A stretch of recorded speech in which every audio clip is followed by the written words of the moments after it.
Now, question number 9 of Feb 2023 IMA paper. Para 3 delivered 3.5 kg baby, uterine, atony, all medical management failed. Next step. Next appropriate step क्या होगा? We know that after the medical management, we shift the patient to the OT for the first line of surgical management, that is the balloon tamponade. So here the option will be B. Now, the next question, Gravida 7 went into PPH with impending shock. अब I don't know कि original scenario क्या है, but इसको हम 2 to 3 different ways में करेंगे. अगर multi gravida है and she went into shock, एक तो है कि वो शॉक में ही है, एक है वो शॉक में जाने वाली है. So how you have to crack. Next step in the management is, as we know that कि मैकेनिकल मेथड आप करते हैं, यानी कि आपने ब्लैडर एम्प्टी किया, यूट्रस को स्टिमुलेट किया, फिर आप मेडिकल मैनेजमेंट करते हैं और उसके बाद अब सर्जिकल मैनेजमेंट करते हैं जिसमें बैलून टेम्पोनाड फर्स्ट लाइन है अकॉर्डिंग टू द गाइडलाइंस. सो अगर पेशेंट जो है वो पीपीएच में है, और पीपीएच दो तरह के होते हैं, एक होते हैं माइनर जिसमें आप ये वाला पूरा जो फ्लो शीट है वो फॉलो नहीं करते, और एक होता है आपके पास मेजर पीपीएच, और मेजर पीपीएच में आप फ्लो शीट फॉलो करते हैं जो मैंने आप लोगों से शेयर की थी. उसमें you will call for help और तमाम स्टेप्स को लाइन में आप फॉलो करेंगे. तो इम्पेंडिंग, अब अगर मेजर पीपीएच है तो patient can go into the shock. तो इम्पेंडिंग शॉक में अगर पेशेंट जा रही है और अभी वो शॉक में नहीं गई, तो आप नेक्स्ट स्टेप इसमें आप देखेंगे जो है सर्जिकल मैनेजमेंट की ही ऑप्शंस बताई हुई हैं.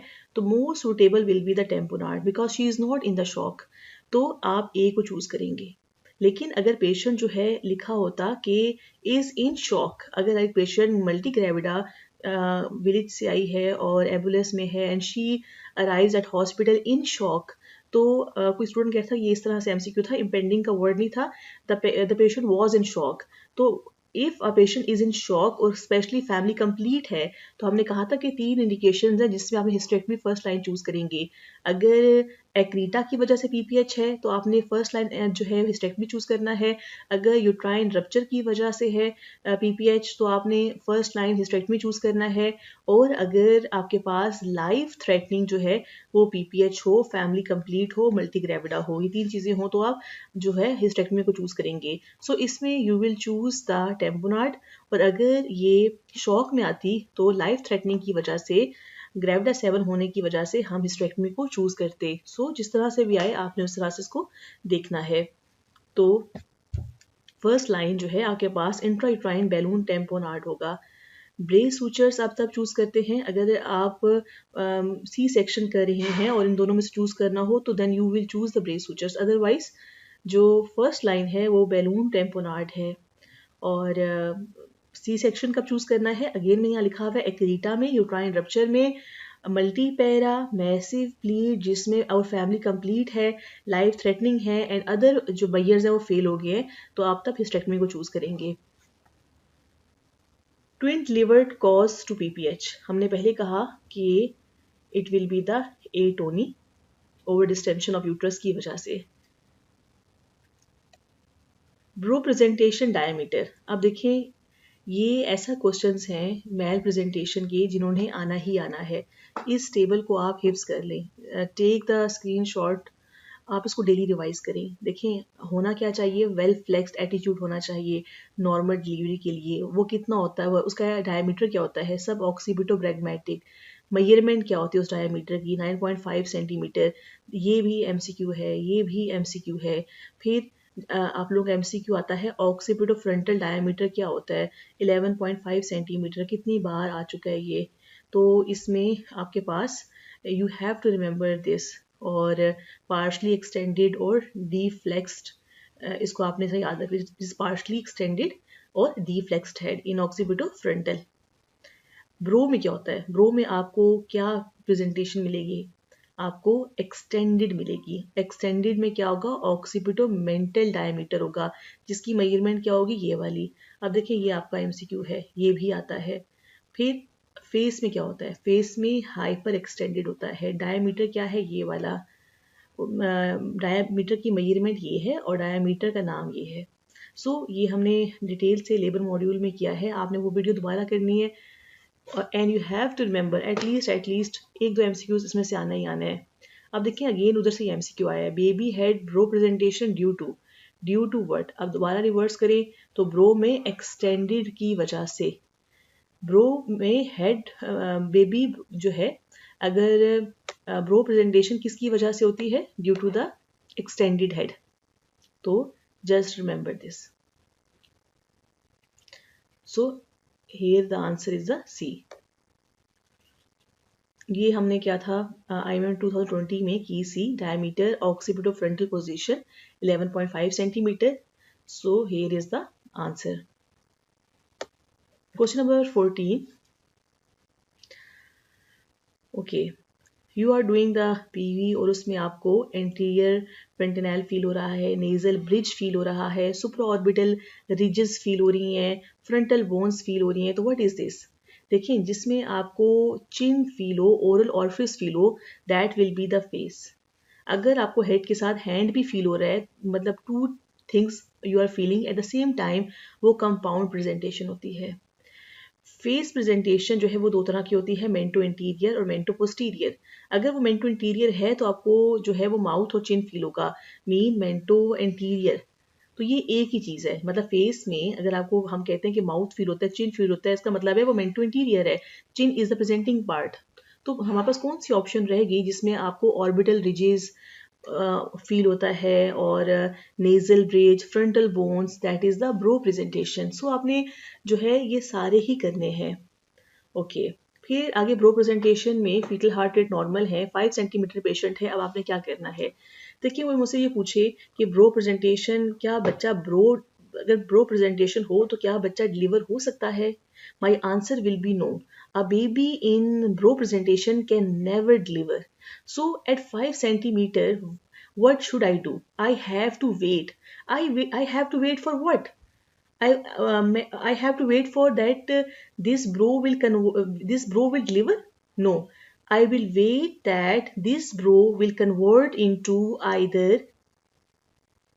the face presentation, or this bro will either convert into the normal position, mean the well flexed position, and then it will deliver. I am waiting for this conversion which is 50%. So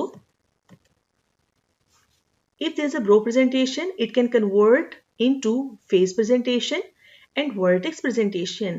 इसीलिए मैं wait कर रही हूँ 5 centimetre पे, क्योंकि 10 centimetre तक अभी काफ़ी टाइम है, ये कन्वर्जन हो सकती है इसकी इसमें, और वेजिनल डिलीवरी हो जाएगी. एंड अगर 10 सेंटीमीटर पर अभी भी आपके पास ब्रो प्रेजेंटेशन है तो इट मीन अब तो टाइम भी गया. If this a brow presentation, labour pains हैं, पेशेंट फुली है, तो अभी कन्वर्जन नहीं हुई, तो this brow can not deliver. तो at fully you have to choose C section. At 5 to 9 cm you have to choose wait. ठीक है, वरना बेसिकली वो 5 भी देते हैं, but you have to wait. And why you are waiting? Not for the spontaneous delivery, you are waiting for the conversion into face presentation or the vertex presentation, because then it will deliver. A bro presentation cannot deliver, we have to C-section. तो ये 3 तरह से MCQ आता है. The mode of delivery for bro presentation is C-section. If it is patient is in 5 centimeter, आपने wait करना है ताकि वो कन्वर्ट हो जाए फेस में या वर्टेक्स में, और फिर आपने अगर वो 5 है तो वेट करें, और अगर फुली है तो सी सेक्शन करें. और इसके अलावा ये देखें कि आपने अगेन वही बात कि डायमीटर क्या होगा, एटीट्यूड क्या होगा, इसको 10 टीचर से करें और यहाँ से भी करें. AP diameter greater than the transverse diameter, तो ये कहाँ पर होता है? It is in the anthropoid. So OP position baby का हेड है and AP Oval shape pelvis है. तो anterior posterior Oval shape pelvis है तो किस में होगा? एंथ्रोपॉइड.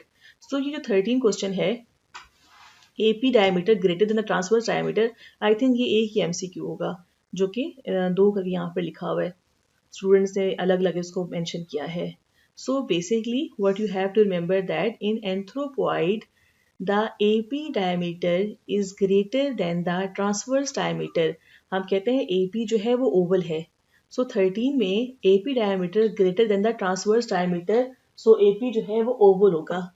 तो answer number A. OP position पे हेड है यानी मेल पोजीशन है आपके पास एंड एपी जो है वो ओवल शेप पेल्विस है. तो एंथ्रोपॉइड दोनों एक ही क्वेश्चंस हैं. आपने बाकी भी याद करना है. गायनेकॉइड राउंड होता है. एंथ्रोपॉइड में आपके पास मोस्टली मेल पोजीशन होती है. एंगेजमेंट ओपी में होती है. एमसीक्यू आता है कि मोस्ट कॉमन मेल पोजीशन किस में होती है? एंथ्रोपॉइड में होती है.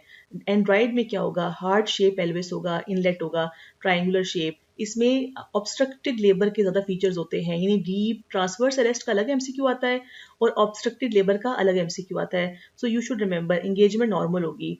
और प्लेटिप्लॉइड में आपके पास क्या होता है? जो ट्रांसवर्स है वो ग्रेटर देन है एपी डायामीटर. तो उसमें ट्रांसवर्स ग्रेटर होता है. So you have to remember. और इसमें ये आपके पास प्लेट शेप इसकी शेप होगी. तो flat transversely oval, it's a heart shape. Anthropoid AP oval and gynaecoid is round.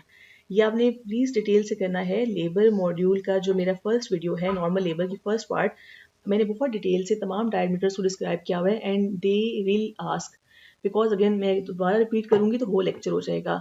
So go and do that lecture. Now the Bendel's ring is the diagnosis of. The Bendel's ring is the diagnosis of obstructed labor. And if you will not do intervention, it will cause the rupture. So obstructive labour हो मतलब इसमें क्या होगा कि upper uterus will contract so much that upper part and lower part में एक ring बन जाता है.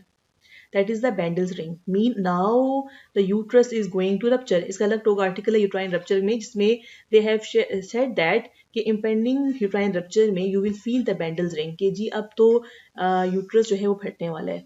तो ऑब्स्ट्रक्टिव लेबर का ये साइन है. अगर कहें कि Bendel's ring will lead to uterine rupture. So दोनों को देख लीजिएगा. मेन स्टेटमेंट क्या है? Bendel's ring is the diagnosis of obstructive labor. If you will not do intervention, the complication will be the uterine rupture. So ये मैंने again जो lecture share किया हुआ था ऑब्स्ट्रक्टेड लेबर का, उसमें पेशेंट की हिस्ट्री क्या होगी ऑब्स्ट्रक्टेड लेबर वाले की? प्रोलॉन्ग लेबर होगा. आपके सिनेरियो में you have to find the risk factors. Prolonged labour है, यूट्राइन कॉन्ट्रैक्शंस बहुत स्ट्रॉन्ग है, मैटरनल जो है वो डिस्ट्रेस में है, एग्जॉस्ट है, टेम्परेचर हाई है, पल्स रैपिड है, डिहाइड्रेशन है और एब्डोमिनल एग्जामिनेशन पर यूट्रस जो है कॉन्ट्रैक्ट करके हार्ड एंड टेंडर है.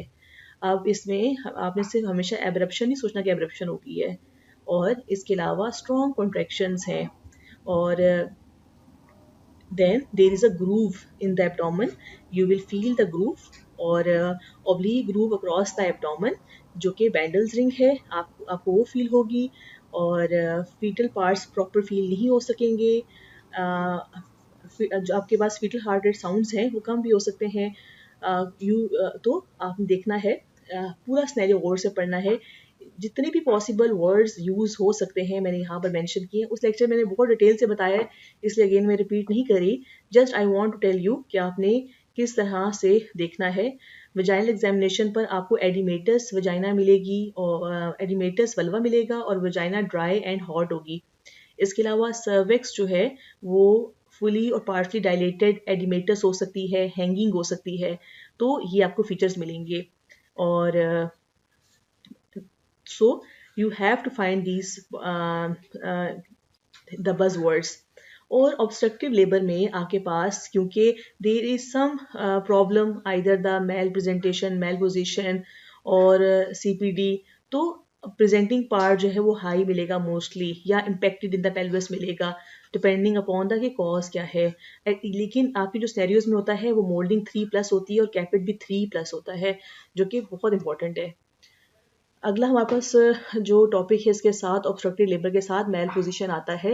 अब इसमें देखिए वजाइनल, इसमें क्या आपके पास है, आपने वजाइनल एग्जामिनेशन की और anterior lip of the cervix is swollen. ठीक है, यहाँ पे हम करेंगे anterior lip of the cervix is swollen. तो उसकी वजह क्या होगी? दैट विल बी द, अब the main cause is a mal position, head properly जो है वो फिक्स नहीं होता मेल पोजिशन की वजह से, और आपको स्वेलन इंटीरियर लिप मिलता है। मेल पोजीशन में क्या होगा, लेबर में है पेशेंट प्रोलॉन्ग और in any phase of labour she can, but head is not well applied due to the mal position, तो क्या होगा, anterior lip of the cervix will be swollen. और मेल पोजीशन मोस्टली किस में होती है, in the anthropoid pelvis हमेशा आता है। What is the mechanism, that is the malrotation. So अगर एंथ्रोपॉइड ना हो, the reason, the pathophysiology is the mail rotation,